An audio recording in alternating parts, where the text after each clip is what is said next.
Imagina um forno de porta dupla para 2 preparos independentes com Wi-Fi, integração com o celular e que ainda tem um air fryer. Não existe? Existe sim. Eu testei esse forno da Samsung e vou te contar como foi cozinhar com ele. Bora assistir? Então sobe a vinheta.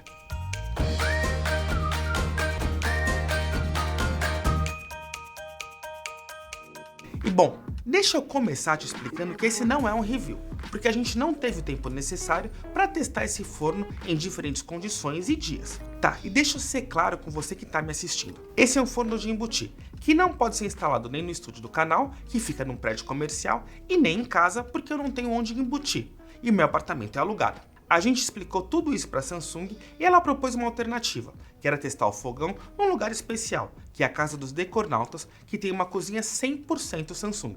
Os Decornautas são a dupla Alex Colontornio e André Rodrigues. Eles são publishers, jornalistas e amantes de design, arquitetura e direção artística. Eles cederam a casa deles pra gente por algumas horas e a gente foi fazer um almoço por lá. Mas bora falar desse forno que tem porta dupla, o que não é bem uma novidade, mas é algo que vale destacar.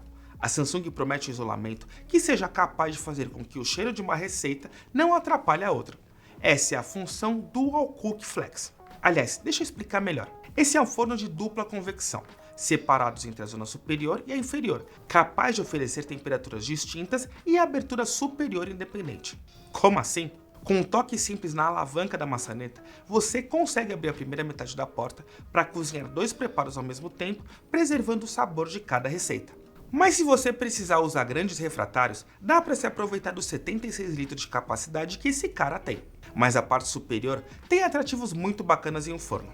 O primeiro é a função grill, que também não é uma novidade, mas ajuda a dourar uma carne depois de preparo mais lento no forno. Só que a função que chamou mesmo a atenção é a air fry. Isso significa que a parte interna dele também conta com uma ventoinha capaz de fazer o processo de cocção. E vocês sabem que se tem um elétrico que eu gosto de testar nesse canal é fritadeira sem óleo. E foi justamente essa função que me fez ter vontade de testar esse forno. Mas como levar uma air fryer para dentro de um forno de embutir caseiro bem maior que uma fritadeira? A Samsung fez a lição de casa. Além da ventoinha, a marca caprichou com uma bandeja feita toda de metal trançado. Quem já viu as minhas análises de air fryer sabe que esse é meu material preferido de bandeja, por um motivo simples. Com menos barreiras que uma bandeja fechada, o ar circula melhor. Isso favorece o processo de cocção, porque o ar circula muito melhor e esse movimento dá o sabor e a crocância que o alimento precisa ter para parecer frito sem nenhuma adição de gordura, como o óleo ou a manteiga. Fora isso, o forno ainda tem uma bandeja coletora móvel bem resistente, de metal, para dar conta da gordura ou água que cai do alimento no processo. Ponto para a Samsung aqui. E essa bandeja tem função dupla, já que ela pode ser também coberta de água para a função de cozimento a vapor natural. Assim, o vapor retém a umidade natural dos alimentos para aqueles preparos que você quer algo macio por dentro e dourado por fora, como um pão ou um croissant. Aliás, a Samsung ainda diz que a sua air fryer não precisa de pré-aquecimento, e tem um detalhe que eu percebi na prática, que é a temperatura máxima de 250 graus nessa função. Nenhuma fritadeira que eu testei chega a tanto. E como eu disse no começo, esse é um forno inteligente, que tem Wi-Fi e integração completa com o SmartThings da Samsung. Aqui ele permite definir os modos de cozimento para assados, com mais de 20 opções disponíveis e dá para controlar o tempo e temperatura direto no seu celular, de onde você estiver. Só que tem um porém, que eu explico daqui a pouco.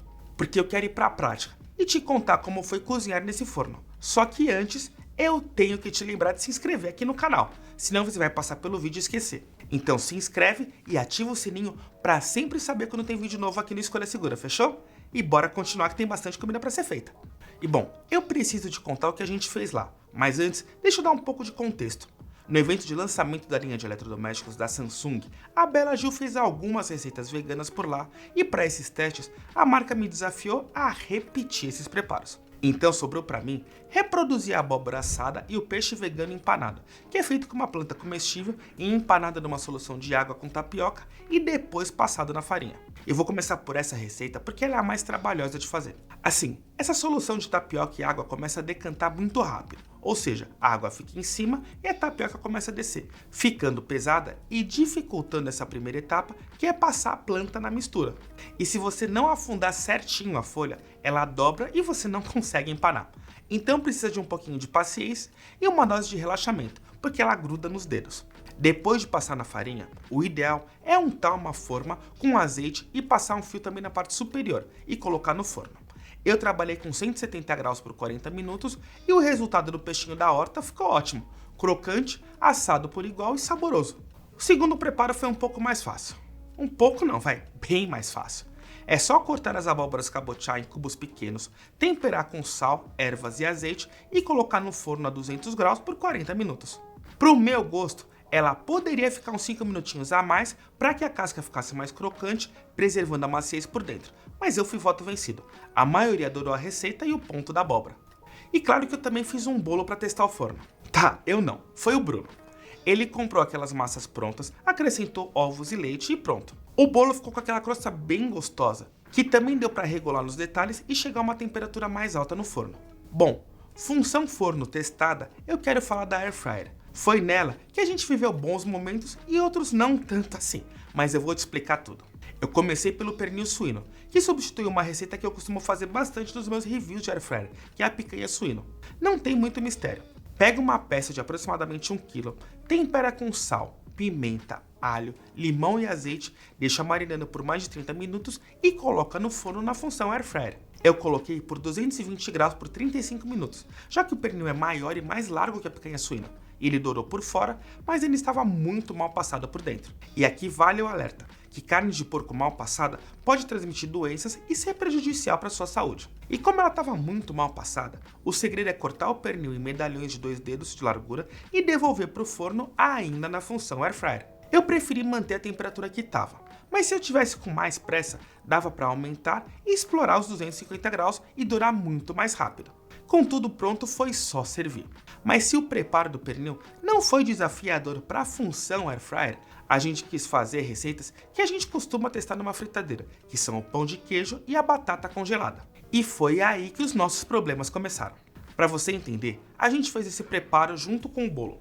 E depois de um tempo, selecionando o tempo, temperatura e pedindo para o forno começar o preparo, a gente percebeu que não tinha nada acontecendo, nem com a batata e nem com o pão de queijo. Tentamos várias vezes e nada, e já com o auxílio do pessoal da Samsung. Depois de muito tempo, precisamos parear o celular com o forno para descobrir o problema. E qual era? Basicamente, a função Air Fryer funciona no forno todo ou no forno de cima, mas não funciona em conjunto com o forno de baixo. Para ter acesso à função Dual Cook Flex, os dois fornos precisam estar em modo de convecção, só que a gente só descobriu isso no aplicativo, que ainda está todo em inglês. E por que deu certo com o pernil? Porque ele foi feito sozinho no forno. E aqui eu preciso te passar justamente a impressão inicial desse forno. Como ele trabalha com ícones para os botões e display digital na parte frontal, falta uma explicação mais clara do que cada botão significa. Eu e o Bruno trocamos ideia depois dos testes e os dois acharam um pouco confuso. Para ligar a função Air Fryer, por exemplo, você gira o seletor do lado esquerdo até chegar na função que você quer. Aí aperta o botão para definir que você vai mexer na temperatura. Aí depois gira o seletor direito até chegar na temperatura que você deseja. Explicando assim parece simples, mas em várias vezes ele resetou o funcionamento, voltou para a seleção do modo e a gente precisou apelar para os especialistas de produto da Samsung para pedir uma ajuda. Se a gente, que tem algum costume com esse tipo de eletrodoméstico, teve dificuldade, imagina quem vai testar em casa sozinho. Mas claro, a tendência é que com o uso no dia a dia você perca essa impressão inicial, mas é algo que vale destacar. Por outro lado, o fechamento suave da porta é ótimo, porque amortece o impacto e evita que a sua comida balance lá dentro. Eu não tive tempo de testar o sensor integrado de temperatura, nem mesmo o cozimento com vapor natural, mas deu para perceber que o revestimento traseiro do forno absorve os respingos de gordura e isso ajuda demais na hora de limpar. Eu comentei que são primeiras impressões de uma tarde testando receitas nesse forno, mas eu quero destacar algumas coisas que eu gostei nele. O primeiro é poder chegar a 250 graus na função Air Fryer, que é ótimo para fazer proteínas como carne e frangos maiores. Isso, associado à potência de cozimento e à gaveta de metal trançado, garante que seu alimento sempre esteja com aquele aspecto perfeito. mas falta intuitividade no manejo das funções. Se a opção é usar ícones do botão giratório, mais texto no display seria muito bom para guiar os usuários. O manual em inglês é um erro que a Samsung não costuma cometer, ainda mais porque a marca tem uma longa relação com o Brasil, mas isso deve ser resolvido logo logo. Por fim, precisava ficar claro que a função Dual Cook só funciona no modo convecção. O que me pegou é que em momento algum ele avisou que não estava funcionando, seja por mensagem de erro ou por simplesmente não deixar funcionar o modo Air Fryer com outro alimento sendo preparado no forno inferior. O lado bom é que a Samsung cumpre o que promete, já que o bolo, pão de queijo e batatas fritas foram feitos ao mesmo tempo sem que um cheiro pegasse no outro. E aqui eu vou repetir o que eu disse no vídeo do cooktop da Samsung, porque o preço e o raciocínio são os mesmos. Eu tô falando de R$ 9.999 à vista ou parcelado. E o que eu quero dizer, esse não é um forno para mim ou para muitos de vocês que estão assistindo, mas para quem está pensando em um projeto de cozinha mais sofisticado para sua casa ou apartamento. Eu não tenho capacidade de opinar se vale ou não o investimento, porque foram poucas horas cozinhando ali. Mas se você assistiu ao vídeo completo, gostou das características e acha ok pagar esse valor, esse forno é para você, simples assim. Nesse caso, para fazer uso da conectividade, eu recomendo comprar o forno e fogão da Samsung, porque assim você consegue integrar os dispositivos e controlar tudo pelo celular. Mas agora eu quero saber de você. Gostou do forno com Air Fryer da Samsung? Me conta aqui nos comentários. Aproveita para deixar o like se você gostou do vídeo. Não esquece de se inscrever e compartilhar esse conteúdo com aquele amigo ou amiga que está montando uma cozinha para o seu apartamento ou casa, fechado? Da minha parte eu fico por aqui e te espero nos próximos vídeos. Um grande abraço, meus queridos!